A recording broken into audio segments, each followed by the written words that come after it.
The Everything Sequel podcast is brought to you by 2T Fitness and the Vegas Beer Guys. The Everything Sequel podcast contains explicit language. You have been forewarned.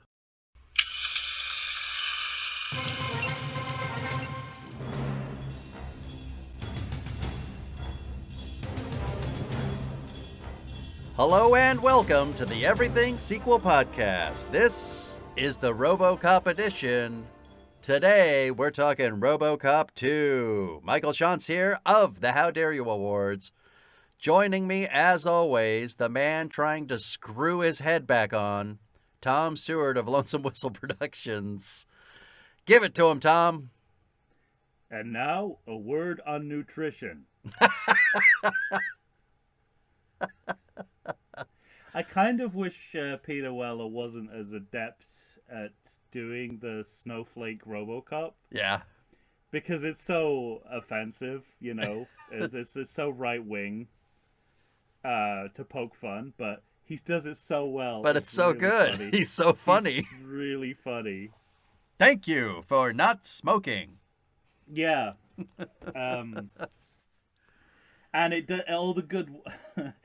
They've done so much good work in, like, de-racializing the looting. Mm-hmm. Like, being done by a scout troop. Yeah. Like Little Leaguers. Little Leaguers, Yeah. all-white Little Leaguers. And I was like, oh, that's such a subversive thing to do. But it comes at the expense of having to, like, poke fun at progressives. Right. Because this, and you know, I'm okay with that. I guess, you know, why should anyone be spared? Right. Why should any political? But coming from that perspective, I was a little bit. I don't like the way this. I don't like the tone of this, but it's really funny, and Peter Weller does it fantastically well. I love it when he's got. I think it's the coach, right? The coach is dead, and he's holding him and pointing at him, reading him Miranda. Yeah, reading the Miranda rights, exactly. That's where it gets that's where it's sort of, you know, I feel terrible because, you know, the Miranda rights are such an important thing, and I guess the way history has gone since, that, you know, police circumventing, all laws. You know, circumventing civil rights laws, that it doesn't feel as funny. Right. Even though it absolutely is hilarious in the way it's done.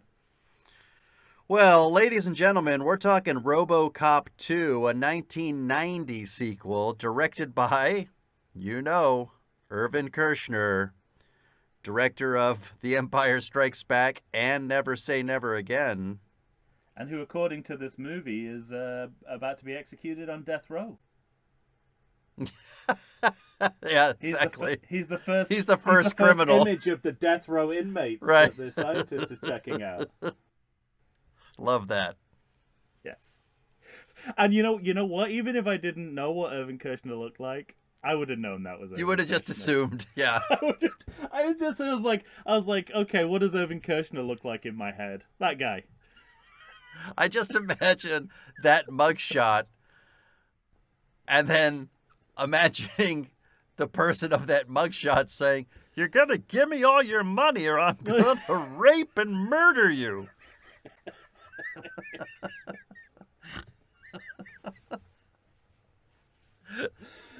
I love you. I love you doing that impersonation. I love the fact that it's gone on a Marvin the Martian. Yes, spectrum. it's on a trajectory. You're right. I like it. I like it a lot. Well, RoboCop 2. I mean, low, Tom. 28% on Rotten Tomatoes. It's a bit better than that. I think it's a bit better than that. I think people don't want to admit that they enjoyed this film. I'm trying to think back because it's so venal, and I think I'm trying to think back to the narrative at the time, because this is one of the, you know, right in the wheelhouse of Mike working at the movie theater when this movie comes out. You know, we definitely don't have a jingle for that. No. We need a musically inclined person to get some We need jingles a Howard for us. Stern style soundboard. Yes, Yeah. we do. Yeah. Oh And my.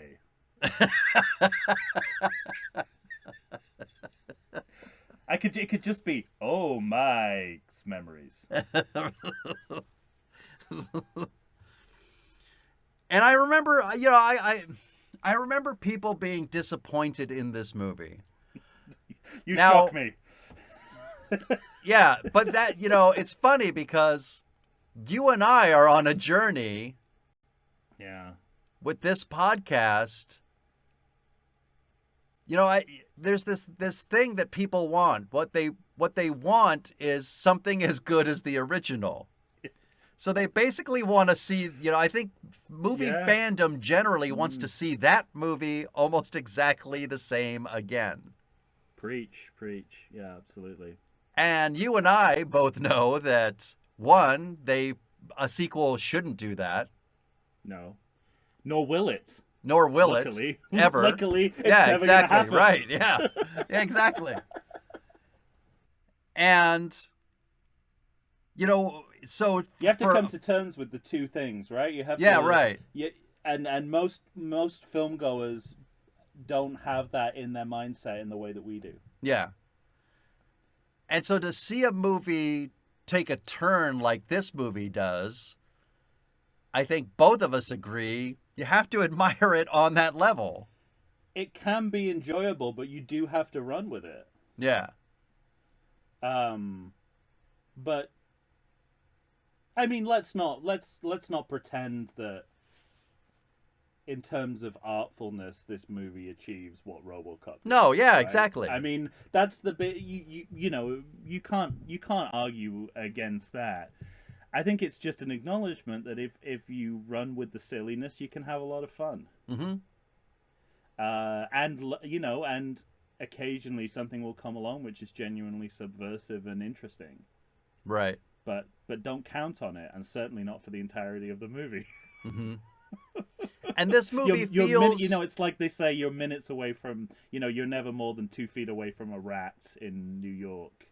It's like you're never more than 2 feet away from something stupid happening in this film. Something stupid happening in this film. But what's interesting is I feel like this movie doesn't feel like a Robocop movie exactly, but it feels 2 feet away from a Robocop movie. Yeah.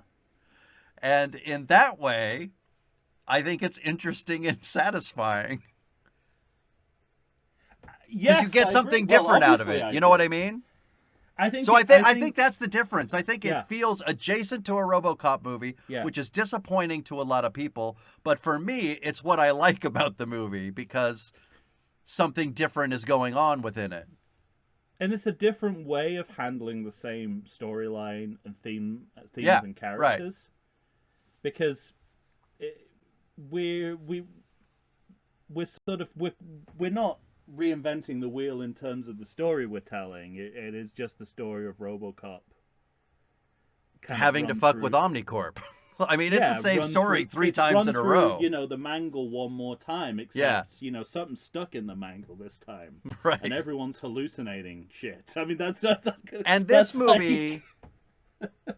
Well, I was gonna say this movie feels very connected to the first movie in the sense of, the first movie we talked a little bit like Ronnie Cox. It inherits a lot. It inherits a lot about the corporation working with the bad people, working with the gang. Yeah, and yet it still feels different in this movie. I'll defend this movie is that it takes aspects from the first movie that work really well, and it runs with them in their own way and makes them work in a different way. That's the thing, is that they do take it in they do it their own thing with it. Yeah. Because what's funny is in the, I think I kind of spoke to this a little bit with Connell Cochran. Yeah. Again, I'm just going to call him Connell Cochran. Do you know what he's actually called in this film? He is Old Man. He's just the old man. Yeah. So the hierarchy of OCP, Omnicorp is a duo. One is called Old Man. The other one is called Johnson. That's two different slang words for penis. Running this company.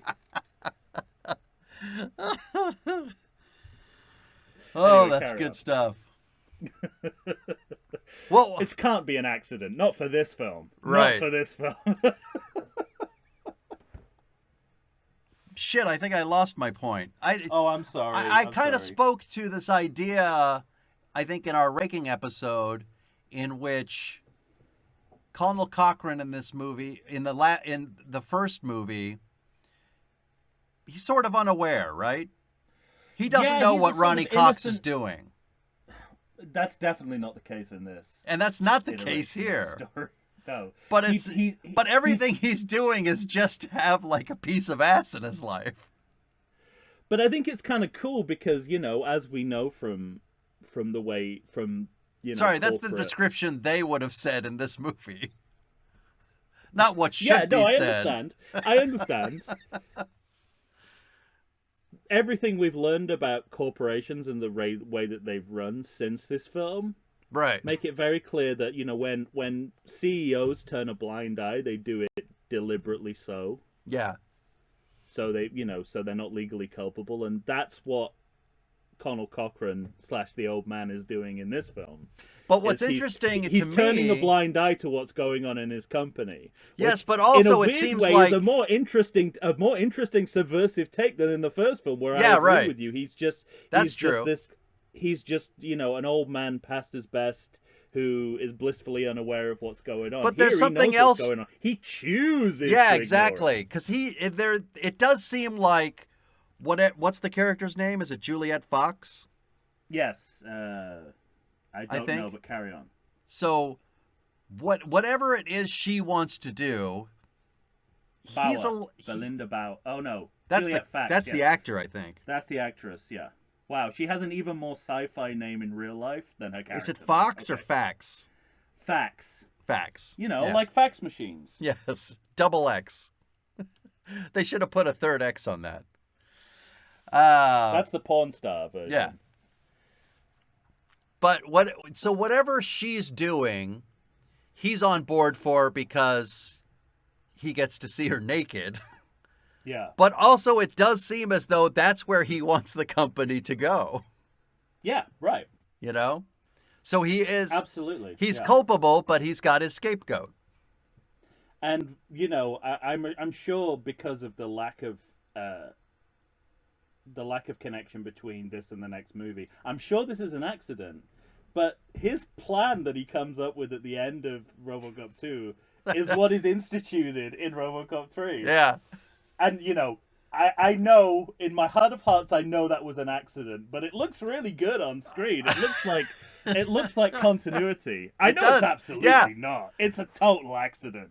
But what they basically they show the what they propose at the end of 2. Built. Yes, is what what is in the middle of being built. Yeah, I think it's fantastic. Good times.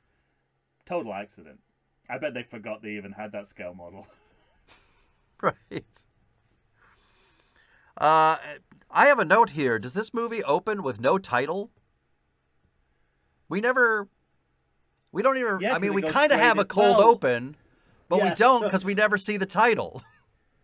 And this is a brilliant cold open. Oh yeah, I love it. I mean, give me John Glover all the time. I say. I fall for it every time. Right? It's that good. Yeah, because it's everything about the music and the images is telling us this is a teaser from a police drama, which is what Robocop is. Right. So every time I'm lured into thinking it's just the film beginning. And Robocop's going to show up and thwart this crime. And the joke's on us because it's a TV ad pastiche and a very good one. Yeah. And then we go straight into, and this is the first aspect of the film that is inherited is the hybrid TV movie footage, where we watch the media break show with all the commercial interruptions. So you're essentially watching what you would see on a TV screen, which came from the original Robocops, one of the masterstrokes of that film. Sure. But they've kind of, like I said, they've run with it. They've exaggerated it even more because now it's the first scene of the film. Mm-hmm. It's like, and it fakes you out into believing the film has started when in fact we're just watching a TV show with commercials. And of course, it's a great exposition device, you know. And I think we talked a little bit about Larry Sanders because of Rip Torn, but Yeah.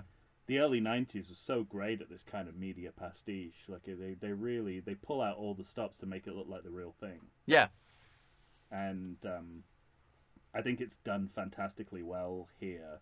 And again, the sense that it's not this dystopia is just our everyday reality. Like, it's like, yeah, I could imagine the Surgeon General being assassinated.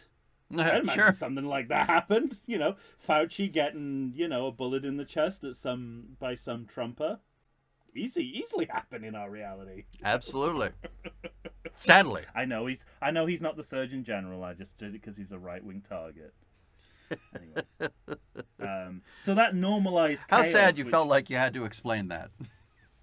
That kind of normalized chaos that Media Break presents. Mm-hmm. It feels totally authentic to the reality we live in. Yeah. And then, well, I mean, kind of like you were just saying, I have a note here that we're resetting to a more dire city. Yes. Things have got worse in Detroit. Also borne out by future history. Right. Somehow things got worse, despite the fact that we have Robocop on our side. Well, there you go. There's your first Irving Kershner. Yeah. It's like Empire Strikes Back. Everything's dire. Everything was better, but it's got worse. Yeah, there's a police strike on, which again vividly. Which I don't understand because clearly not all the cops are on strike. RoboCop's not on strike. Robo's not on strike. I mean, Nancy Allen's not on strike. The people at the desk are not on strike. The sergeant's not on strike. I mean, I don't know how much you know about emergency services going on strike, but you got to keep something running, right? And I always just assumed that RoboCop, RoboCop's not in the union. That I get. So Lewis is Lewis is loyal to a partner rather than the union. I just think it vividly anticipates the labor situation we currently find ourselves in, where private, union, the power of police unions and also private companies over law enforcement. Well, and that's another thing that I think these movies have as a tick sort of in the plus column, is this idea of corporatizing everything. Yeah, they were so ahead of the game. They were so ahead of the game on that, you know? And because it must have. It's that weird thing where in the late 80s, early 90s, it must have felt like that was what was happening. Yeah. But when you look at it in comparison to now, it was like a utopia of public services, like being like state controlled rather than. It's like now we're seeing what the reality of that. Yeah. So it's not sci-fi anymore. And so because you can draw parallels between the corporatization of even prisons. Yeah. And even local prisons or local jails, because there's lots of judges that are now being found out that there's sending, say, minors away to whatever, teen reformation, whatever the centers they go to, but they're giving them extravagant amounts of years because they get more money the more times that the corporate, this and that. And these movies speak to that in a major 100%. Way. Yeah, I mean it's eerily prescient, as we said before, and I think it actually gets more specific as the film goes on. Yes, right. To the point where it's almost like setting. You almost wonder whether there's a kind of like a self-fulfilling prophecy about it, because everything to do with the Detroit mayor in this film. Oh, feels like everything that's happened with like Democratic public officials from East Coast cities, like all the way through to Chris Christie. It's like this is the prototype for the corrupt politician. Well, not just because there's kind of a city. Isn't there actually a mayor from Detroit who was thrown out of office for, I forget what it was, but I want to say taking bribes. All over the map, yeah. Almost gets to the point where you're like they're setting the public's expectations for the next 30 years of political corruption. But it's funny too weird. because this movie's 1990, and so we're several years away from the Schumacher Batmans. But did you see neon graffiti and think maybe he took a note? Here's my note. Homelessness, addiction, crime, prostitution. Apart from the day glow, none of this feels even remotely extreme. Only the style is dated, not the content. Right. It's like you go even to like downtown San Diego, this is what you'll find. Mm-hmm. This kind of world. And then something which I really liked was the dystopian riff on the old lady with cans. Yeah, because that reminded me of Speed. Speed and French Connection. Yeah. Which is, and they're all like the police. It's all the police genre, right? It's exactly what this movie should be doing. Right. And then we get like a Superman 3 style chain of slapstick. That's what crime. I put comedic one-ups. Yeah, a comedic one-ups. This slapstick chain of robberies. Yes. And it's at this point, I really wanted to have just watched Robocop because saying this is a slapstick dimension that possibly wasn't there in the original, right. Or possibly wasn't as heightened. Yes, because it comes in hot. Oh, so hot. And then the other there's a sound note I have here, which is I think borne out by the rest of the film. How weirdly old-timey this score is. Oh, that's interesting. First of all, it's someone we know very well, Leonard Roseman. You know. No, you know him. I'm sure I will remember once you say it, but I don't have those names committed to memory. A little movie called Beneath the Planet of the Apes. Okay. A little movie called Battle for the Planet of the Apes. Perfect. And a less little movie called Star Trek IV: The Voyage Home. Perfect. Elements of all of which you can hear in the score for this film. Mixed with the Richard Lester style opening. Well, but it's so interesting that, like, it feels a little bit like classical and orchestral for a sci-fi, dystopian sci-fi movie. But when the chain of robberies is happening, Leonard Roseman's really plugging West Side Story. It's like like the beginning with the Sharks and the Jets. Like yeah, which again, sort of like everything you're seeing in the content is realism, right? It's like gritty realism. But everything you're hearing and seeing is contradicting that gritty realism. Right, exactly, yeah.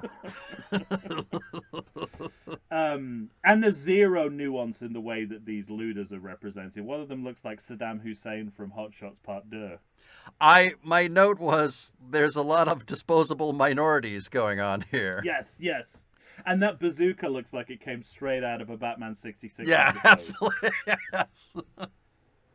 If Acme was written on that bazooka, I would be like, yeah, sure.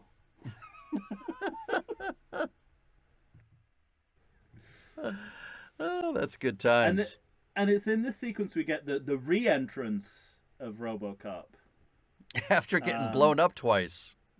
We've got to go through the motions of the outfit, gun. Which is now different. Famous. As you said. And he's blue. And he's blue now. He's blue now. That would have been great in The Rise of Skywalker, just a bunch of blue stormtroopers coming in. They're blue now? They're blue now. But, I mean, I was enjoying this movie so much, I probably missed a lot. They never sit down and say, hey, we're respraying Robocop at any point to make him blue, right? Okay. Nope. It's an entirely aesthetic choice. It's never like we have a new coat of bulletproof sheen on you, or there's no explanation.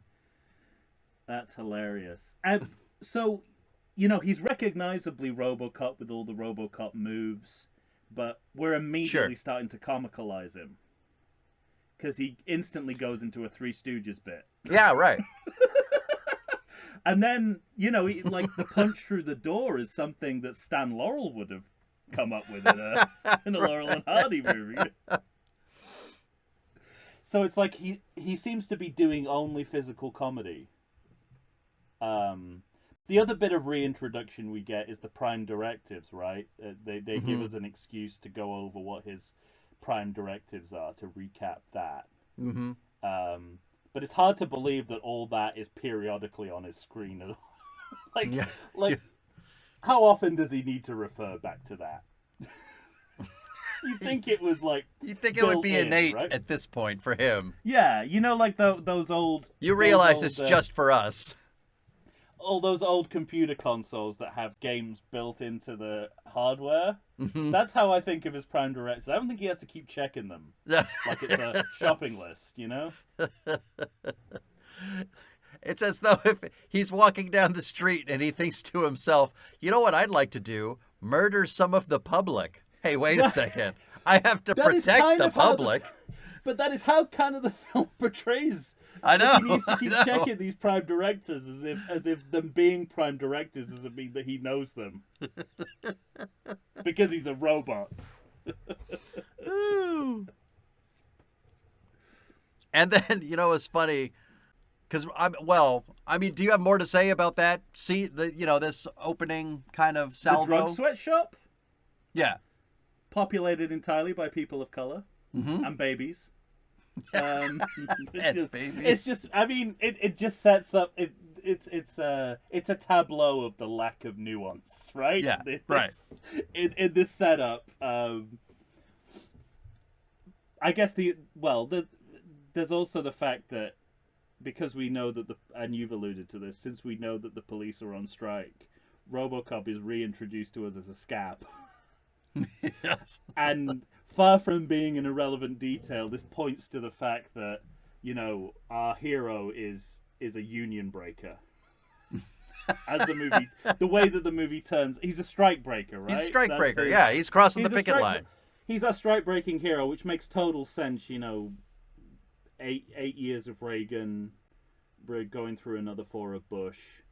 Mm-hmm. It makes sense that, the hero of the time would be anti-union, right? And I guess as part of the prime directives, Robocop figures out he can't shoot a kid. Right. So, like you say, you'd think this would be something that'd be ingrained by now, but he has to periodically check his limitations.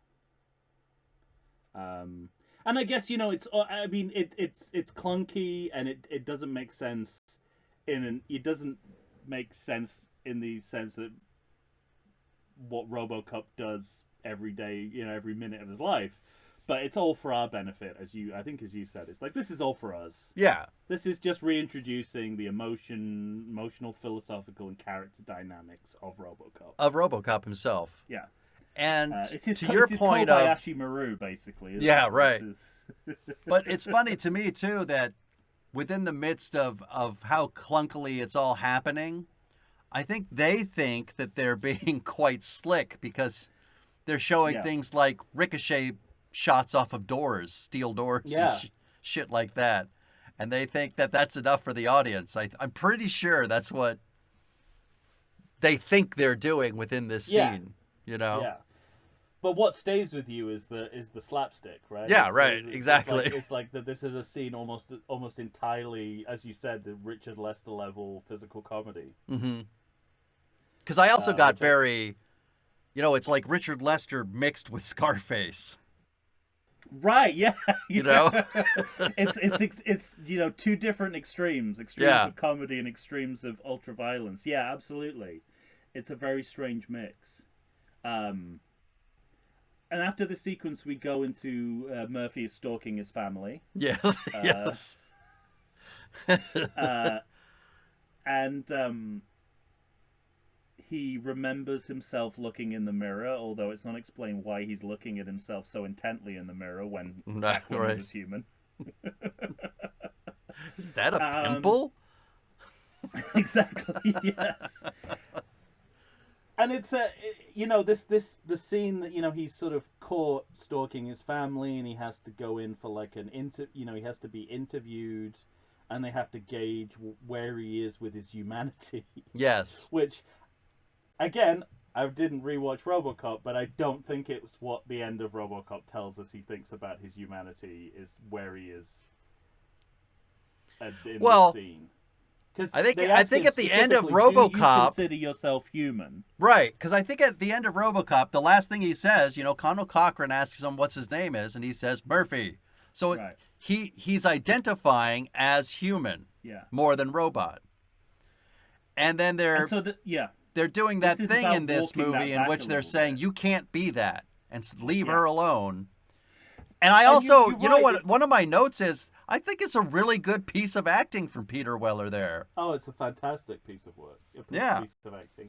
Well, this is what I have. Like, there's a level in which that writes them into a corner, and they have to sort of write themselves out of it a little bit with this scene. But given that they're doing that, I wouldn't go as far as saying it's a retcon, because he's clearly doing that under duress and blackmail, right? They're saying, he's doing it for the sake of his family, and he's doing it under duress. So I think both things are going on, but I actually think this is a moment where the writing is kind of on point. In terms of combining both, until the wife comes back into the room, thank you, and she immediately contradicts everything that we've just been talking about. All right, because that's what I was gonna say. I was gonna say I disagree with you because the wife comes in, and up until that point, I'm with it. He's he doesn't really think this, but he's saying this because he's trying to spare his family, because these people are shouting at him to say it, right? Right. And then his wife comes in, and she immediately. What everyone feels about the situation suddenly is completely unclear. Well, and the other interesting thing to me is, the wife comes in, and so we have this scene, and all of a sudden it turns on a dime, and he's saying, "You should forget me." They just explained that, he's terrorizing her. Yeah. Why would she want to come see him? Why would they leave the two of them alone? Mm-hmm. Then he turns her away, basically just saying, "I'm just a robot. Go fuck yourself. Get out of here. Get out of my life." Yeah. And then, of course, that story never comes back again. Yeah. Except there's also, because he sees that, the murderous child. Right. For a second, when he first saw that murderous child, they show us his child in his sort of memory bank. And for a half a second, I thought it was his kid. That would have been an even more extreme choice. Yeah. Than they made. Yeah, there's just a sense of we wrote ourselves into a corner. Plus, we've got to resolve this dramatic through line of the family. Yes, but we're going to solve it right now. We've got to solve it. It'll be over in the first 15 minutes of the movie. So maybe it's just a case. It's just a case of them going overboard in trying to undo this, and that's what because you could have left it without the wife coming in, and it would have still made sense. Yeah, right. Once she comes in, first of all, she's not saying what you're expecting her to say based on what we've just been told. Exactly. He's not reacting in the way we expect him to react based on what we know is going on with him. Yeah. But I mean, there is also the issue that this movie looks like it's stitched together from a number of different drafts, and I think I agree with that. That's borne out by the production history, right? It went through a lot of rewrites before it got to where we are. I think that's right. That's just one of the moments where the stitches are showing. Yeah, okay. They haven't been taken out yet.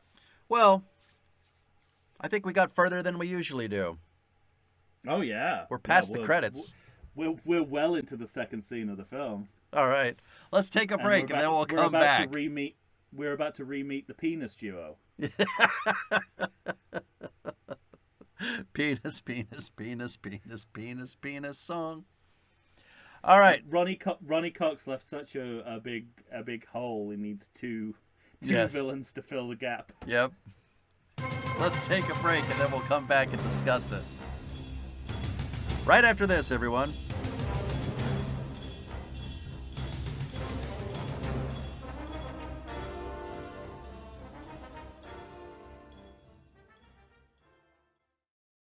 Does the coronavirus have you feeling oogie? Have you been sitting on your couch for weeks? Nay, have you been sitting on there for months? Well, it's time for you to get back in shape. Check out 2AT Fitness. You can find them on Instagram. You can find them on Facebook. 2AT Fitness was started by Tina Bernard. She is ready and raring to go to help you get back into the shape you want to get into. They've got all kinds of classes. They've got outdoor in-person classes. They've got online classes if that's what you prefer. Ladies and gentlemen, it's time to get back in shape. You're going to find a variety of exercises. You're going to have strength training, cardio, weightlifting, even fun 5-minute burnouts that will push you to your limits. So get off the couch, get into shape. Go ahead and check out 2AT Fitness. Tina Bernard has got you for all your needs. I know her personally. She's fantastic. You're not going to meet a better person to help you become the new you. Check it out. And we're back, ladies and gentlemen. Tom and I are here discussing the 1990 sequel directed by Irvin Kershner. You know him, you love him. It's Robocop 2. Tom, we didn't discuss this in Numbers Corner. Budget of $25 million for this movie. Okay. Opening weekend 14.1 in the USA and the world 45.6 million. So, you know, made a little bit of money. Yeah, and you see the budget on screen. I think in the scene we just talked about, some of the detail on the head going into the robot brain is just astounding. Yeah. That's such an amazing animatronic that they've concocted of the Robocop without his helmet. Mm-hmm. I have to tell you, when I watch these movies, visceral and spectacular, which is exactly what you want. Yeah, when I watch these movies, and especially the first one and the second one, and I see Peter Weller's face on the front of that thing, there is a part of me that always is thinking, how did they do that? What is going on? Where's it? Where's the fake start? I mean, it looks really amazing. It does. Yeah.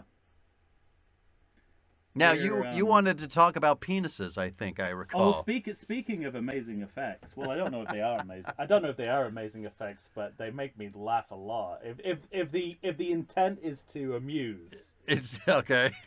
The sequence in which is a video montage of the various Robocop 2s of the Robocop 2s. First of all, just that they have Robocop 2, so they get the title in there, I think is I have that too, yeah. Not amazing. Many Part 2s can find a way to get titles into the dialogue. Yeah. But this movie does it twice. Yeah. And I am the same. I have the same exact note as you do. I wrote down, if this is supposed to make me laugh, good on you, I wrote. Because that's exactly what it's doing. It's the point at which it's like the one of the Robocops has taken everything off, so he's just a Ray Harryhausen skeleton, and he shoots himself in the head. Yeah, it's like a piece of comedy so good. There's a version of it in the Simpsons movie with the the bomb disposal robot who commits red wire, blue wire, too much, and then blows himself. And Chief Wiggum says, "Well, he talked about it, but I didn't think he was serious." And this I like it on that level. It's just funny seeing that skeleton shoot himself in the head. Well, and I also like that, one of the scientists is standing next to him, gets shot, and then in the next scene, that same person's there, but in a sling. But I feel like it's a very meta sequence as well, not least because they say Robocop 2 out Yeah, loud. right, of course. There's your first clue. But this feels like a mirror to pre-production, right? Like, what is Robocop 2 gonna be? Mm-hmm. This feels like the sort of the the in-world version of all the various sketches and drawings of what Robocop's going to be, and people sort of like scribbling over it and just saying no, that's shit, and throwing it away. So I like it on that level too. And it's just, I think it's where the cartoonish comedy lands the best. It's like a real life Looney Tunes episode. Yes, right. And but there's tons of meta commentary, because they say, it's unusual, but Robocop is unusual but not unique, which is like saying, essentially, there's only one Robocop, but that doesn't mean we can't build a franchise around it. That's what that's saying. Yeah. So it's one of the high points of the film for me. I think it's oh, great. I loved it. Phil Tippett is in charge, and there, he's obviously some of the. And at this point, he's not dealing with the Jurassic Park quite yet. Yeah, like some of the wit of the. I think some of the stop motion. One of the things I like about it as an animation process is that you're able to do wit and comedy. Mm-hmm. If you think about Wallace and Gromit and that kind of stuff. It lends itself to the comedic really well, and I think Phil Tippett in the sequence takes full advantage of it. Absolutely. And it makes me laugh every single time I see it. And again, not something that you will normally find in a movie, never mind a sequel. Mm-hmm. What's funny? What? Also, like is it earlier on in this film where the first is it in this? Yeah, the first stop motion we see is a robotic police officer that doesn't work. Yeah. So there's a kind of an interesting sort of anti-technology mixed with the imperfect special effects that speaks to the storyline quite well. Yeah. Like they're having trouble designing a new Robocop. Off screen and on screen. I love it. I think it's great. Put the production process on screen. Now, one of the things that I think it kind of, listen, each movie is its own movie and should be, judged upon its merits. But in the comparison to the first movie, it's funny that the first movie and the third movie have these deep, deep benches of character actors in both of them. You're going to talk about the mayor now, aren't you? Well, no, I think it's in terms. I forgot that like these movies feature Lisa Gibbons. Yes, I thought that was funny. But one of the differences between this movie and its predecessor, to me, is within the gang. I mean, obviously you have Tom Noonan, but then that's about it. Right. The first movie, you're dealing with Kurtwood Smith, who we all know and love if you know character actors, but you've got Ray Smith, you've got, Paul McCrane, you've got... Right. On the cop side, you've got Miguel Ferrer. So, I mean, there's lots to enjoy in that first movie beyond, and, to say nothing of Ronnie Cox. I mean, you have Ronnie Cox and Connell Cochran, Dan O'Hurley, so, I mean... And not Jordan Peele. And not Jordan Peele.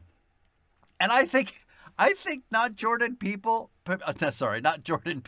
is one of the most interesting people, yes, character-wise in these movies, because you take, I think it's just interesting that you have an African-American man who's working for this evil corporation in a historically black city like Detroit. Yeah.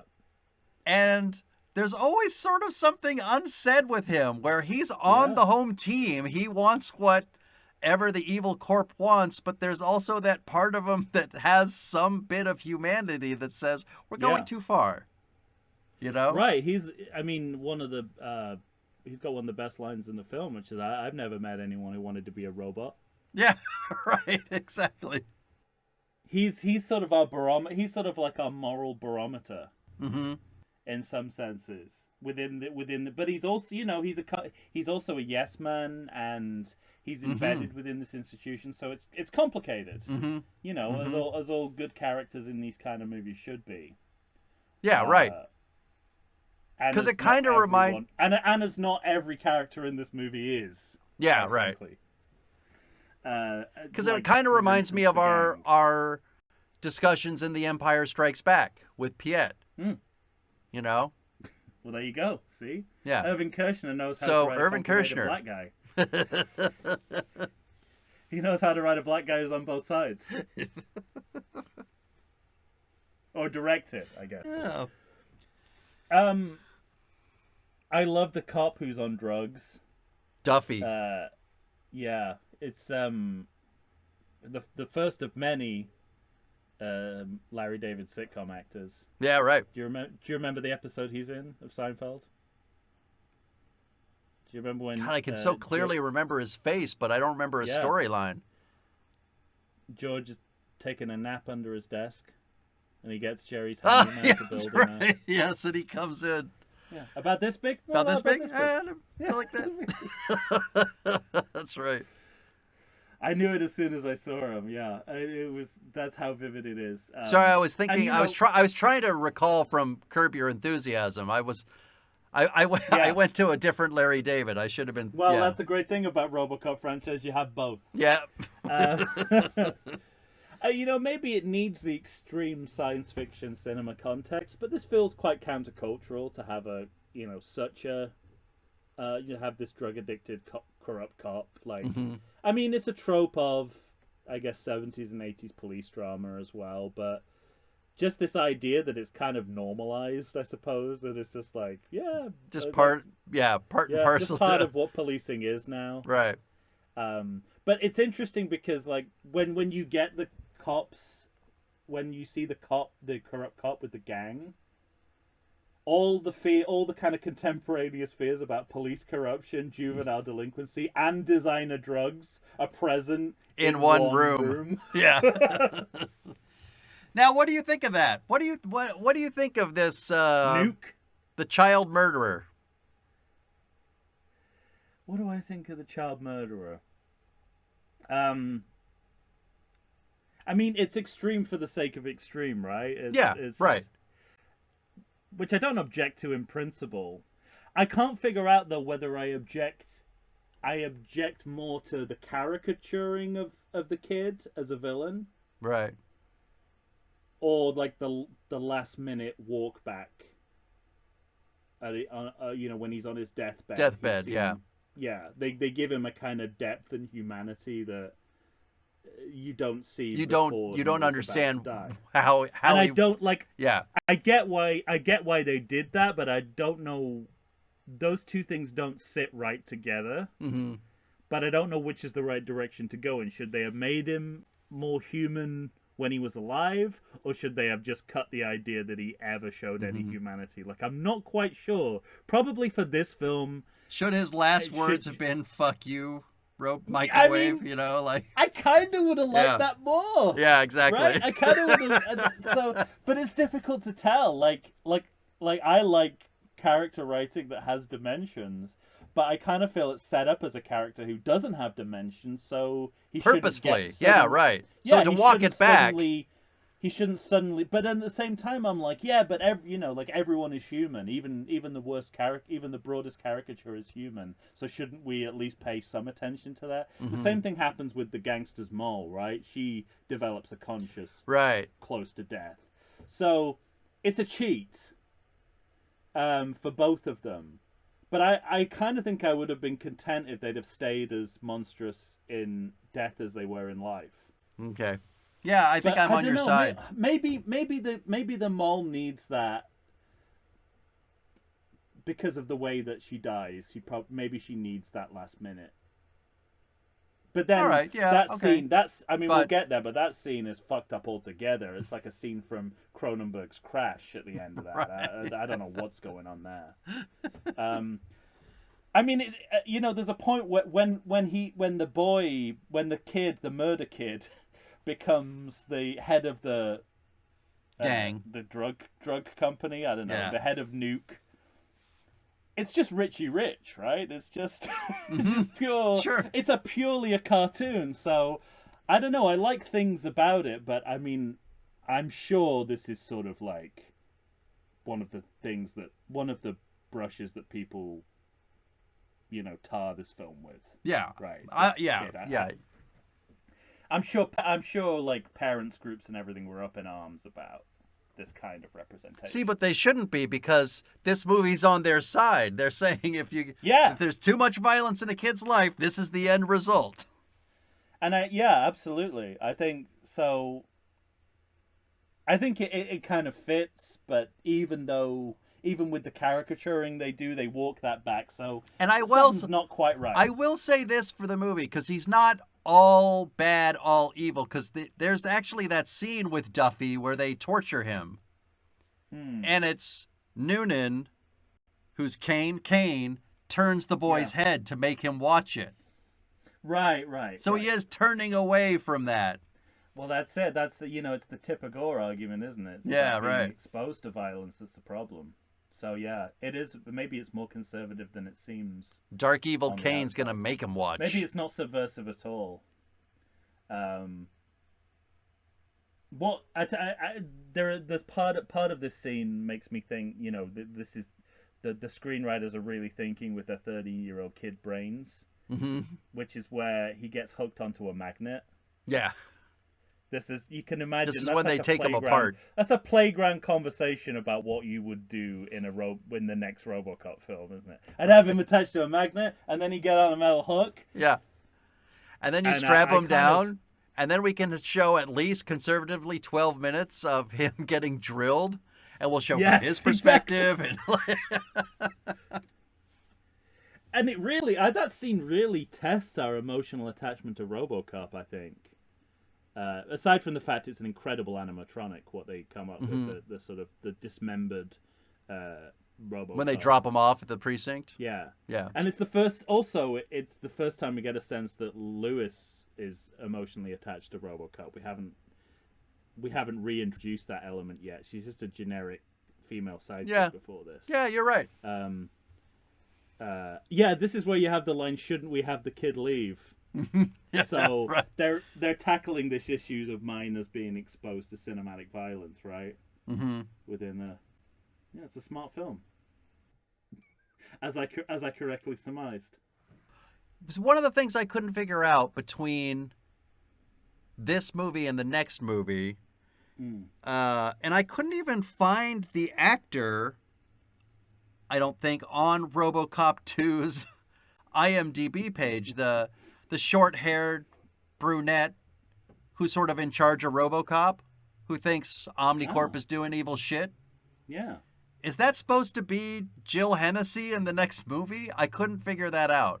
Dr. Lazarus? Yeah. Which I thought was a joke before I read the credits. Yeah, no.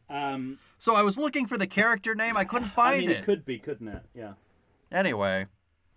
Yeah. So this is where we get Stepford RoboCop. Stepford RoboCop. Yeah. It's sort of like the satirical element of it is what would RoboCop be if he was created by focus groups and test screenings. A camel designed by committee. And I kind of, because it's sort of like concerns from parent groups, environmental issues. Yeah, right. And I think some of this is it's a mirror up to the production process because right, exactly. I bet these are real comments that people put in test screenings. I think part of this is in response to the first RoboCop movie. Yeah, and its violence and all of that stuff. And so I like that this movie is leaning into that and parodying it. Yeah. Because they even have that boardroom scene at Omnicorp where Fax is saying, absolutely. Oh, we can do that too. Oh, I'll add that. And then you see it from RoboCop's perspective when he comes online. And now instead of 3 prime directives, he's got like 289 or something, Yeah. It's pretty funny. It's good. It's good satire. Yeah. I like it a lot. And, that meta commentary, is very clear as well. Mm-hmm. And I think we discussed this in the ranking episode, but I find that scene with the rogue Little League team pretty delicious. It's You great, know? yeah, and it's interesting because we're pre LA riots, and I do wonder like whether this was like the last time it wouldn't be associated with African Americans. Mm-hmm. And I mean, it's done very specifically, like Yeah, right. it's and it throughout the movie as well. It's the sense that the white establishment's the problem. Yeah. Which is not something you get in many movies anymore. I find that scene very interesting because Yeah. there's a lot to dive into that's worth discussion and is unknown because the coach himself seems quite manic. Yeah. And the kids at times seem both evil and regular kids like scamps. Yeah. You know? Yeah. So to me it's was the coach forcing them? How much did they want this? When Lewis is just getting them out of the store, she's like, "Get out of here." And they're sort of sheepishly like, "Oh, shucks, we got caught." Meanwhile, their coach has a bullet in their head, or in his head. It doesn't make A lick of sense. Except as a piece of satire. Like, Yeah. It's the Mad Magazine version of what's going on, right? And it lands, I think. Yeah, At least I this do one too. does. But I want to ask you this because we've talked before.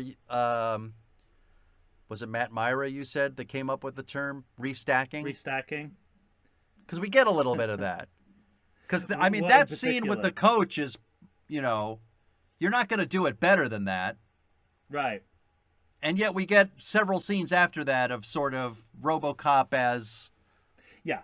what Lewis run would it into describe the as ground. on the fritz, and Yeah. there's some stuff I like. I like that guy with the bullets around his head with the cigarette just dangling from his mouth, and thank you Yeah. for not smoking. What do you think about Robocop attaching himself to the mains? Frankenstein himself. Yeah, right. What do you think about that? Well, that's the direct correlation I kind of made, right? But Yeah. it's strange that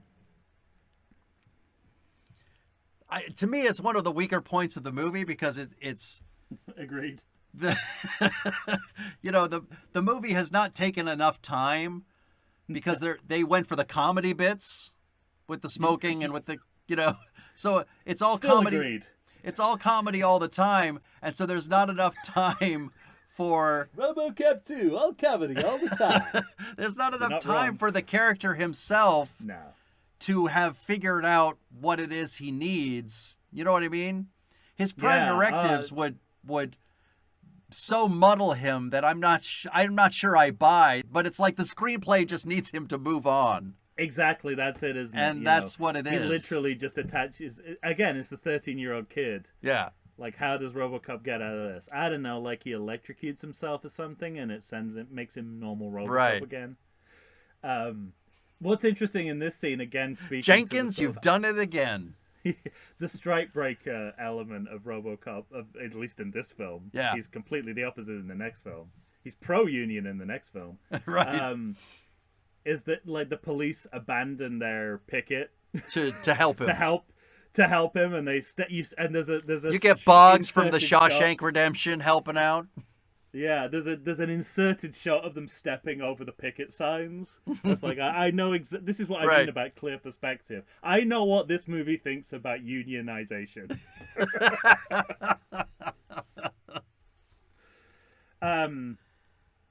And this is I mean, you could argue throughout the film, but this is the part when he has no directives.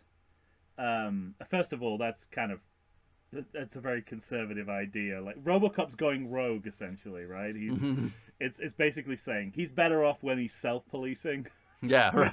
which is a dangerous line, as we know historically. Since then, what's happened with policing? He's We better know off that's not a good when the idea. public just trusts him. You know what's great is when police have no oversight. That's the best thing that's happened to culture. And then he starts acting. I don't know if it's Peter Weller incorporating it into his acting style, but from this point onwards, he's pure Tin Man from The Wizard of Oz.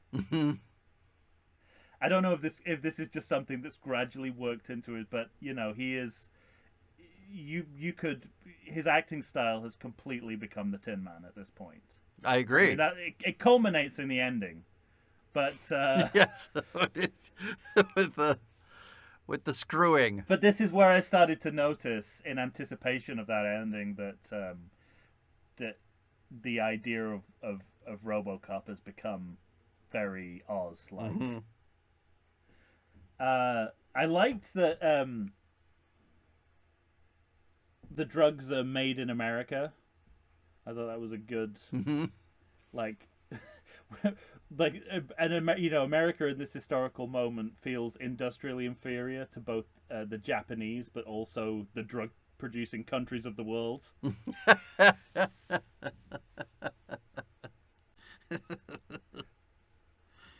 And then, breaking the hold of Nuke over the public is clearly as simple as blowing up a factory. Well, which makes you wonder why no one had attempted this before. So that's an interesting point. I got to a point in this movie when they have the raid, and this feels like the climax of the movie, but it's not, because it's like an hour and 5-10 minutes into the movie. It's like that scene. But it's set up like a climax. Right, it feels like that scene from The Untouchables, when they just... Yes, like yeah. Everyone knows where the booze is. Is it Conrad? Everyone knows where the booze is. And they just raid a factory, but the movie also shows the pointlessness of that act, right? The futility of it. It doesn't get you anywhere. Whereas this really feels like, well, I guess that's it for Nuke. It's right. like, no. Because really it's all a it is... social problem. That the fact that people want Nuke is the thing you need to deal with. Yeah. This is when the mayor gets his biggest... Oh, I didn't address the fact that I just, like, the mayor is it's a cartoon level of acting that I think is just bad acting. Yeah. Yeah.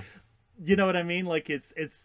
The actual character is quite interesting and complex, but it's played to 11 the whole time, and it just doesn't. It doesn't work. The cartoonishness of the film kind of lets it down, as opposed to makes it better, as it does at other times. Speaking of cartoonishness, when that's in the news footage of the seized monies, there are some gold bars in there. Yeah, I know. I saw that. So again, not helping the Looney Tunes of it all. There's just gold bars stuck in there. I was half expecting to see bags with dollar signs on them. Exactly. Well, also, when the truck goes through the bar, it seems to be only there to fabricate the trope of a car blasting through cardboard boxes. Because that's all that happens is that they go straight into the storeroom through the cardboard boxes. Did you think that Robocop looked slightly comical hanging off that windshield? Not slightly.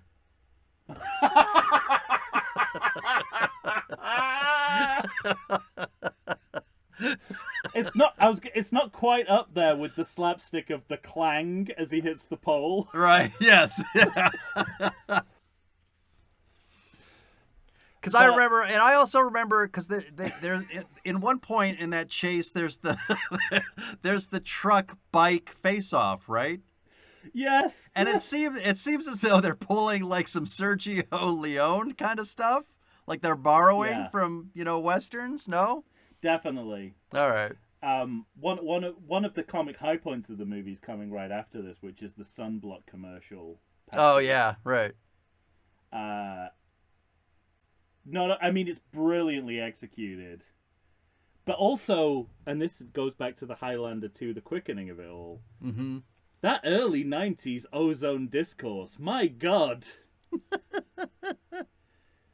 But what's fascinating about that is, like, as I understand it, and I'm sure this is simplified, ozone layer's been fixed. It's like the only part of our environmental problems that there's been a solution to. Right. And it seems like, we were just complaining about it so much in the early 90s that scientists had to do something about it. So let's put climate change in all our films. Every science fiction film needs to revolve around climate change, and maybe we'll be able to fix it the way we did the ozone. Well, and the kind of going back to what you were saying about the comedy of that sunblock commercial, because that actor we've seen before, I think she's a fembot. Oh, really? I'm pretty sure. Yes, you're right. She's a lot of vagina, right? Oh, that's right. No, yes, a lot of vagina. Yeah, because she looks like Selma Hayek, but she's not. And Yeah. I remember having the same thought about that actress, and then I thought, when have I thought this again? Oh, a lot of vagina. A lot of vagina. Yeah. Have you ever seen Summer School with Mark Harmon? No. She's in that too. I've seen the inside of a summer school.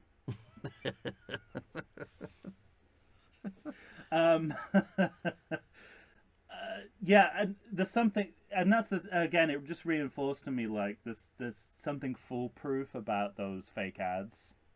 Mm-hmm. It's just a good idea. It's just yeah. and if you know like, well, I say foolproof. The Robocop 3 doesn't get it. That'll prove you wrong. Yeah, it will prove me wrong. But at least, when there's competency behind the camera, like, it's just such a great thing to throw in now and again. It's helpful. And it fools you. It fools me every time. Yeah. I'm a sucker for it all. Well, I tell you what, why don't we take a second break and then we'll... Yeah, I was just going to say, we're just over halfway through the movie and the villain's been captured, so yeah, exactly. we can stop there. Looks like the movie's over. It should be, but we've got a whole Kane resurrection thing to do. But it's okay, because the seed of a villainous Robocop's been planted for the second act. Done and done. All right. In retrospect. Ladies and gentlemen, we'll be right back to discuss all of this after this wonderful word.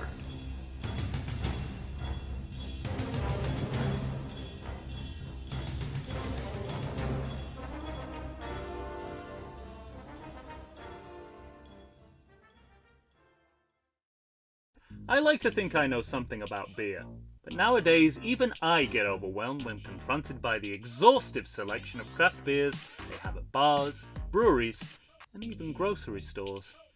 Back in the day you had one, maybe two craft beers to choose from, and if you were confused, you ordered a Guinness. But in beerstinations like San Diego, the craft beer options lately are in double, sometimes even triple digits. So what's a beer drinker to do? You need what I need, the Vegas Beer Guys. Your beer of choice should be a perfect blend of malt and hops. And so a live show about beer needs that same balance. And the Vegas Beer Guys matches beer expert Dan Aker with self-proclaimed beer novice Stephen J. Weiss. The results are eminently drinkable. They're on Facebook, they're on Instagram. They'll try new beers, they'll tell you about beer. Think of them as your beer Sherpas guiding you up a foamy-headed mountain to reach the peak of your pint. God, I need a beer.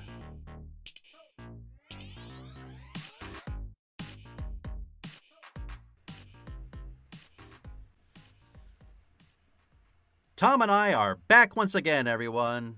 We're talking Robocop 2, the 1990 sequel, directed by everybody's favorite middle director, Irvin Kershner. The middle child of directors. Well, we were just about to get Frankenkane, right? Sure, yeah. Well, brain surgery is my next note. Yeah. Ridiculously heightened sound and visual effects. Oh. I mean, we're really going to get to it but towards the end of this movie. Brain with eyes. Yes. And in the middle of that, I've got a note about the violin contortionist on TV. Do you know this guy? No. Are you aware of this guy? His name is Yogi Baird. So you know him? Not that Yogi Baird. Yeah, he's. Well, my note here is: did RoboCop predict America's Got Talent? Yeah. And this was before I found out who this guy was, and that he was later on America's Got Talent. Oh, wow. You did yourself some So, research. Well, talk about eerie prescience. I mean, Yes. that's a complete full circle historically there. Oh, that's amazing. It's satirizing future television also created future television. Oh, I love it. Yeah, isn't it amazing? Uh yeah, so that will we go from obviously we have a I mean we probably should try and describe it for people, but there's no way to describe it. It's a brain with eyes in a jar. I mean, that's basically what happens. That's all I can say. And then, as if that's and not it's enough. It's exactly what that sounds like. Yeah, exactly. You know what it looks like? It looks like, cut off the bodies from the aliens of Mars Attacks. Yes. And that's what it looks like. That's exactly what it looks like. Yeah. And then it goes into Max Head Kane. Yes. So this is what I want to talk about. Just for the audience. Right. Do you think they didn't trust their stop motion? I absolutely think that's what happened. Because could they not show us his wants and his needs? I think they're clearly dealing with the best that early 90s that they think that that right. at least they have access to of early 90s computer generated graphics, but they have such little faith in them. They literally have to show them on a television monitor that's about as big as my fist. But what I love is that the television monitor is not just always there. Kane has to choose when to show his face. Yeah. Which to me is what turns it into something kind of sublime in its stupidity. At some point, someone said these graphics only look good on this monitor in this ratio, and the rest of the rest of production had to work with it. But on the other hand, the stop motion version of Robocop 2 is very impressive. Mm-hmm. And this is interesting because what year is Terminator 2? 91? 91. So we're a year before Terminator 2. And this movie is also, in its own way, in limbo between practical and computer-generated effects. However, based on the denouement of this movie, if you were asked, was this movie made closer to Terminator or Terminator 2? Right. You would absolutely go Terminator. Yes, right. You would never think this film was contemporaneous with Terminator 2. It's got to be like just after that, right? Like when was this made? 1985, probably, right? Yeah. Well, in fact, this looks a little earlier than the original Terminator. I'd say it was like 82, 83. That's amazing. I think, again, we've talked about the mayor, some of the mayor's limited acting skills, but there's also a racial insensitivity here, like making him a drug addict. I think I don't think they thought that through. Like, there's no narrative reason why he has to become a nuke addict, right? And they didn't think of, like, what message that was sending. But anyway, is he an addict though, or? Well, I don't know. I didn't like that. I didn't like the connotations of that. All right. Given that it doesn't make any difference in the movie. Not story-wise, yeah. No. So we got 30 minutes to go in the movie, and we've got a new Robocop. Yeah, right, exactly. Which to me feels like a screenwriting oversight. Agreed. Also that we've not seen Robocop for a good 10-15 minutes at this point. Which makes me feel like, this is different drafts stitched together. Yeah, I was going to say, so this is one of the things where this is a deficiency in the movie that's blatant and hard to... No, not necessarily hard to get over, but, it's... Speaking of effects limitations, I love that the most advanced desktop screen they could imagine in 1990 is now what our computers look like when they're in safe mode.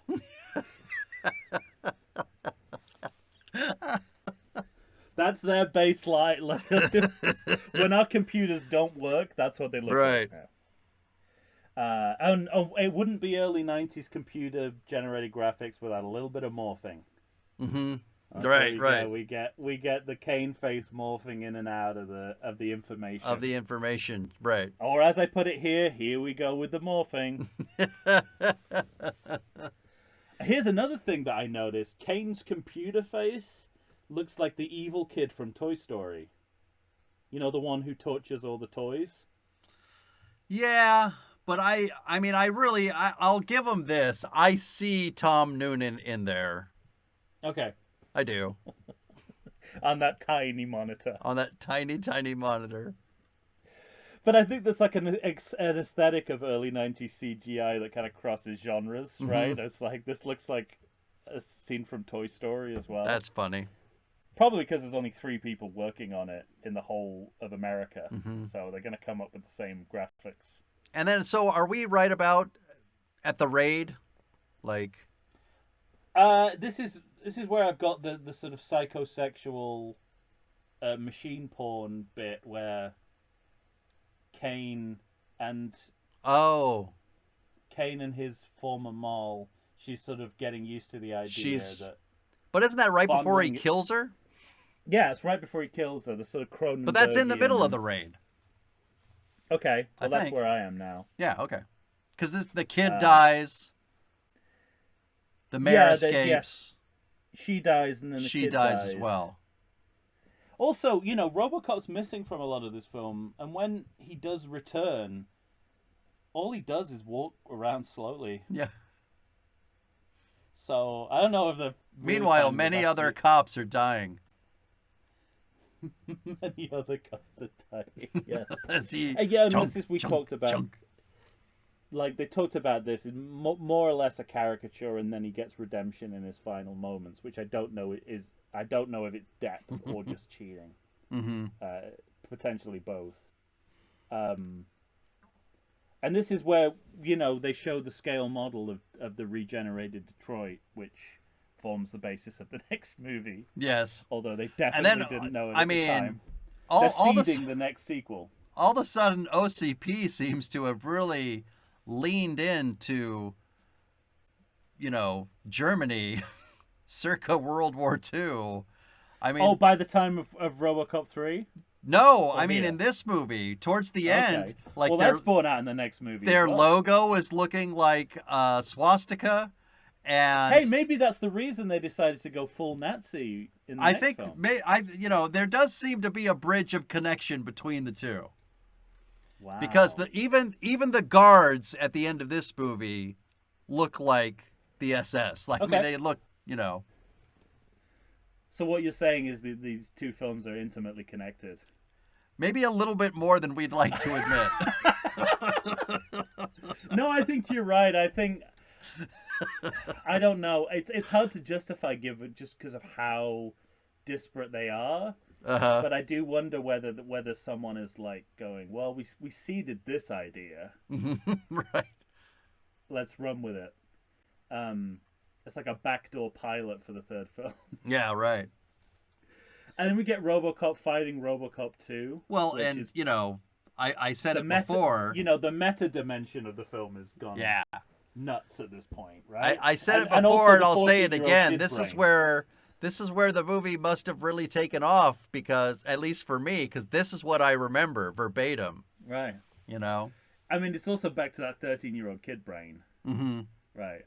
What should happen in this film? Well, Robocop fights Robocop 2, obviously. Clearly. Kane, let's step outside. Yeah, behave yourselves. Oh, I don't think there are very few lines that I can remember hearing for the first time in the movie theater, and that's one of them. Connell Cochran yelling at two robots, "Behave yourselves!" That's still one of the funniest things I've ever seen. I thought it was so funny when I first saw it, and I was delighted when it came back up. That's two sequels we've seen where Dan O'Herlihy has stolen the end of the film. Yes. Surrounded by both times surrounded by robots. But this is very disingenuous idea that he's somehow the moral center of the film. I know, yes. It's craziness. Also, easily as much a villain as anyone else. Yes. But did you notice that, because I have a note here that says, okay, clearly the end of this movie has stepped into Looney Tunes style of Foley work. Yes, absolutely. We're getting lots of... Yeah. There. I'm glad you're not in charge of Looney Tunes Foley work. I was just going to say... That was a dissipating... it sounds like a dissipating whistle. I've never been a good whistler. Medium, but come on. I realized I wasn't going to be able to get the pitch I wanted. Oh, okay. But it's that Wile E. Coyote falling.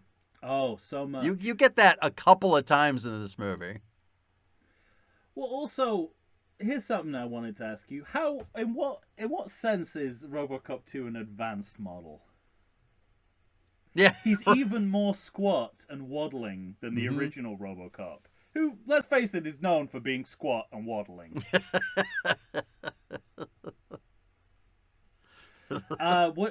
What do you think about the elevator scene? I mean, I think that's the only time I got a sense that Robocop 2 had moves that Robocop didn't have.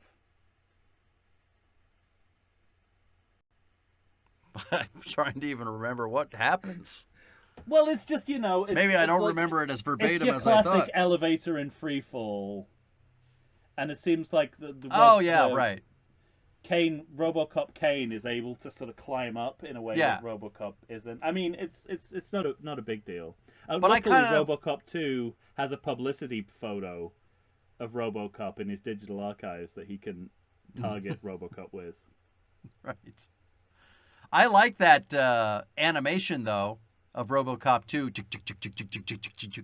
climbing up the elevator shaft. Yeah, I think that's where that's the only part of the film where I was convinced that Robocop 2 might be a match for Robocop. The rest of the time, not so much. No, maybe not. I've got the same note. Well, maybe we have different ideas about what fascism is, because I've got here the police are the cavalry, which makes OCP the heroes, even though they caused the problem that they're now solving. Right. Anytime they do anything heroic, it's always in response to a villainous action that they've done that they created themselves. And here's like you mentioned off mic robots and drugs. Yeah. So they use. I just love that he still has his addiction as a robot. Right. And that there's a compartment for him to put the drugs in. They designed that, I guess. They did. Well, that's one of your upgrades, isn't it? That's one of your right. Factory settings. So they're using nuke to nuke Robocop 2, which to me sends mixed messages about drugs, both the cause and the solution to the problem. The cause of and solution to all of our problems. Also, I've got the note here that Robocop himself, Robocop OG, doesn't blend well into the stop motion. I mean, he's pretty jerky already. Yeah. He looks downright paralyzed in stop motion. I think the point where it becomes... I don't want to speak ill of Phil Tippett, but, I think the point where it becomes kind of sublime is that moment where he's... What's he on? Like a trailer? And he sort of parachute jumps on top of Robocop 2. Love it. This is also a moment where, I feel like I could have come up with a better way to defeat the villain. Because... Other than to smash his cartoon brain and eyes? Well, yes. I mean, at a minimum, yes. But I assumed that the nuke he was putting inside him was explosive. Oh, that I had some see. kind Yeah. of bomb in it. And I don't know whether the film was trying to fake us out to think that, or whether I was just like, well, that's just a better way of doing it, because they're just giving him drugs to distract him. The nuke they got from them. They got from Omnicorp. It was their nuke, right? Right. So they wouldn't have put a bomb in. I mean, maybe in the 2 seconds he had just it. put something in the nuke that you're putting in his drugs compartment. His drug-dependent compartment. That blows him up. I mean, yeah. That's where I thought this was going all along. But no, it's just give him drugs to distract him so we can get the edge on him. Well, and also, a good plan. I also, I don't think it's a good plan. Especially because when he's fueled by drugs. Exactly. I kept thinking, no, you don't want him to be on the drugs. Yeah. He might be a better opponent on the drugs. Quick, boys, he's got a taste for meat. Yeah. But I'll tell you, you have that whole battle, and he smashes the brain and eyes, and he defeats Kane too. And then you go to Johnson and Connell Cochran, and there's a moment where he says, "Scramble the best spin team we have." And that's where I thought to myself, this movie gets it. It gets everything it's doing. It understands what it's doing. And I love that in the midst of how dead so many people are in this fight between the two RoboCop OG and RoboCop 2. And did you mention that he walks over the corpse? Yes. Yeah, you're right. And that's that's the visual complement to what you're saying, right? Yeah. It's the perfect metaphor for this culpability that he hasn't taken. And then he has his Blofeld exit where he gets into the limousine. He may as well just with the girl, which he is literally could be doing the hands of Mr. Burns. Right. Who he is then gonna sacrifice. As a domino in his game. Yeah, so I love that. I love that exit. But he also says, because this movie takes the time at the end, in the middle of that fight, to show you a lot of civilian deaths. Yes, people getting just blown away, shot in the back. Here's the biggest problem with RoboCop 2, not the film, the robot. The Robocop, yes. What a conversation we're having. The movie or the planet? I don't. Right, you. Here's the thing about RoboCop, not the film, the robot. Yes, I understood the first time, sir. You always get the sense that Murphy is inside there. Yeah, right. You never get the sense Kane is inside there until they literally pull his brain out. Well, and the other thing is, I mean, how is that much just because of that tiny monitor face? What is it? Why isn't it? Well, I think part of the problem too is Kane before he's RoboCop 2.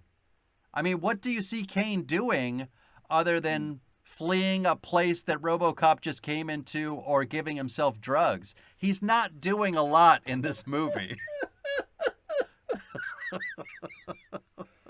He's the opposite of Kurtwood Smith in the first movie. That's fantastic. Kurtwood Smith is spitting out his own teeth at the front desk of the police force in the first movie. That's good shit. It is good, yeah. Well, there we go. I think we've solved that. Yeah. And I will also add, just because it's further evidence that you're correct and the movie understands what it's doing. When Johnson proposes having a fall guy, who is obviously going to be Fax, Dan he replies, "Yeah, that usually works." Right. So, and again, it's sort of. But what I do like about it, it's recognizing the Ronnie Cox of it all without mentioning him. It's sort of like, sure, oh, we're gonna pin this on a wild card within the organization. So you have that we did last time. Part of it. But what I like is the juxtaposition of, in the first movie, Ronnie Cox really was an outlier. In this movie, she's working with him, but it's still the same end. Yeah. Yeah. She's in the same Japanese bathhouse. Right. But what I really like about it in this movie is that this like you have this character arc for Johnson because it's the self-preservation. Yeah. You know, this I have an idea. There's only one asshole who was a really big asshole. Which makes me wonder what happened to the old man, like between this and the next movie. Between this and the next movie, you think exactly. Johnson just like sold him down the river? I don't know. I wish there was a line that I already Mandela affected anyway. Right, because that spoke to. I don't think they ever speak to it in 3, do they? No, I know, but in my head, I Mandela affected that they said something like, even when the old man was running things, we didn't do this, but I don't think they do. That's what I would have done. Because O'Hurley, I'm looking it up now. He didn't die until 2005. So I'm wondering why he wasn't in that. I mean, maybe he just retired. I mean, good taste. Yeah. What would have been great is if his surrogate in Robocop 3 was Gavin O'Hurley, his real life son, who was, of course, in Never Say Never Again. Of course. And as Brad in Superman 3. Nice. Connections, everyone. So, I mean, this is like... Connections, you're welcome. So, now that, like, OCP, like, when the old man says, behave yourselves, he's got the moral authority, and then he throws it football-like to the mayor. Yes. He gets the moral authority, having not had it for quite a while, since he tried to make a deal with drug dealers to save Detroit. Right. But now he has it back for a brief second. So it's this kind of moral football that all the villains of the movie, all the anti-heroes and villains of the movie are kind of passing between them. But OCP get away with it. And that is a springboard to the final shot of the film, which I imagine is a subject of some controversy for various reasons. What do you think about it? I mean, I don't know. It's Is it just does it just pale in comparison to the? That's what I was gonna say. I mean, it's funny is because it fine on its own? I don't know. Yeah, it seems like they're trying to go for the same thing. Really? Yeah. But they fall short of it. But when you have like a slamming title, cha-chunk, with the metal steel sound. I'm not even there yet. That's another weird choice. Oh, what were you talking about? I'm talking about like he says we're only human as he's okay. That's what I thought you were talking about. Yeah, as he is screwing on his own head. Yeah, with an actual, what do you call those things? I don't know, socket wrench. Yeah, Allen wrench. I don't know. A big Allen wrench. Yeah, socket wrench. Yeah. I mean, so that's uncharacteristic of this film, right? I mean, doing what we did in the last film, but adding on slapstick and cartoon imagery. Right. So, but that's the thing. It seems like, as stated before, all comedy all the time, and it feels like that's the note that they wanted to end on. But does it cheapen it a little bit? I don't know. I'm playing devil's advocate here because I don't really have a problem with it, but I can imagine people do. Like I said, I don't think it has the impact that a Murphy has. Definitely not. But I also am not bothered by it. Okay. All right. So there you have it. That's the final word on that. And it's supposed to be ironic, right? I think so. Oh, well, of course. Well, the original ending's not ironic, so that's a big change. It's not like he goes, Murphy?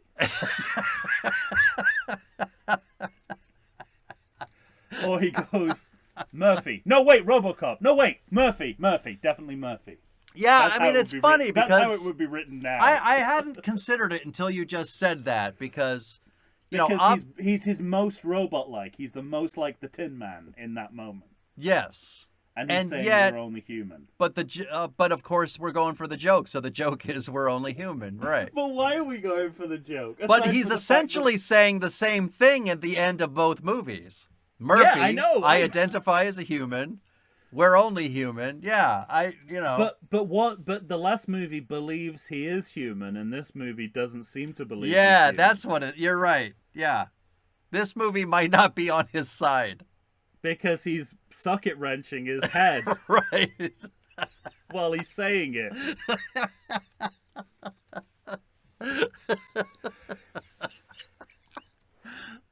Okay, my feelings are it's fun. It speaks. Yeah, to I think to the cartoonery of the rest of the film, but it doesn't land as well as some of the other moments like this, which is not good because it is the last thing in the film, and you really want it to land this if not equal to the original film, then somewhere in the vicinity.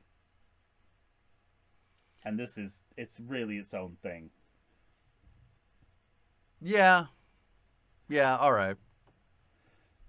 I think it might be a little bit closer to the vicinity than you think, but I think it's a joke they thought was way funnier when they were making okay. Yeah, that'll agree with. Because he really is screwing in that head. Mm-hmm. That's the joke. I know that's the joke. I understand. I get jokes. So we're all in agreement that you think it's a joke, I think it's a joke, and we both, I think that they thought it was a joke. We're just not sure that we think it's as funny as they thought it was, right? Right, exactly. I don't think we've ever talked about the last 5 seconds of a movie more. It deserves it, I think. Because every time I see it, I think, why did they do that? Why did they end the film that way? And I feel I've got clarity now. All right. I've got closure, literal closure. But the movie's not quite over yet because Kirshner's director credit has to fly into view like he's Dick fucking Wolf. That makes me think that Irving Kershner really liked that final joke. That it's like, you know what? I want my name on that joke. As soon as that joke's done, bam! I want people to see my name. What we're gonna do? I'm gonna throw my credit at the screen, and that's what I want it to look like. Makes me so angry. Now that the film is over, you can. I'm into credit check, by the way. Go. I've spoiled that segue. Now the film's over, you can really hear the influences of the Voyage Home soundtrack on Roseman's score. I'll have to go back. It's very present in these credits. All right. Backing singers may have been a mistake. Because Robocop is not Shaft. He's not a character from a blaxploitation film. Oh, that's good stuff, though. I don't know if it is good stuff. It sounds good when you say it. It specifically says here in my notes it's not good stuff. Now, I want to... God, there's so much of this. There's so much. I don't think I've ever had as extensive a credit check. All right. Do you think the font size was specifically for the visually impaired? Because I have never seen such a large print version of end credits in my life. Phil Tippett, obviously, the auteur of stop-motion creature work. Not his finest hour, but, you know... Not the worst, though. We'll get to that next time. If indeed we've not seen it in the Ewoks films we did. Yeah. Robo Movement by Moni Yakim, which presumably is the choreography and the movement work that they did with Peter Weller, but I don't know. It's such a childlike credit, Robo Movement. Now we have the first of two songs. Sorry, the first of two credits that could be Merle Haggard songs. The first of which is Micro Research of Houston. The computer laboratory provided the effects. So just imagine that being sung by Merle Haggard. Micro Research of Houston. There's a credit here for Robocop 2 Wrangler. Yes, I remember seeing that credit. He's a model. Why does he need wrangling? Is this really the best term for whatever this role is? A Robocop model went to the food truck again. Will you go get it? I just get the idea of, like, you know, Robocop's loose again, and Yeah. this guy comes in with a lasso and just kind of like Hog ties him. Why Wrangler? Why? Second of two Merle Haggard songs, Cinema Trucks of Texas. The cinema Cinema Trucks of Texas. It's, in fact, that would be a sequel to Micro Research of Houston. Right. The follow-up album. And then my final credit check, there's a song on the soundtrack called Robo Salsa, which helps my theory that Robocop's gone through some kind of Freddy Kruegerification in pop culture since the advent of the last film. Yeah. Wow. Everybody do the Robo Salsa. It's just like a jerkier version of salsa. It's the precursor to the Macarena.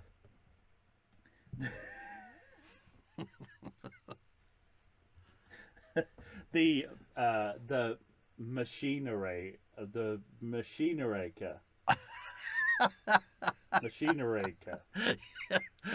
The ex machineraker. That was your equivalent of my whistle. It certainly dissipated as quickly as yours did, yes. Oh, that's it? That's it? Yeah, that's it. Good Unbelievably, that is it. That's like a full page of credit checks. Nice. Yeah. Well, all that's left is for you, the audience, to tell us what you think of Robocop 2.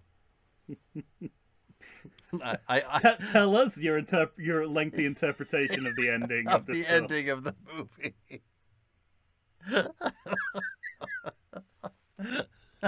What do you think of those 5 seconds? Do you also think it was a joke?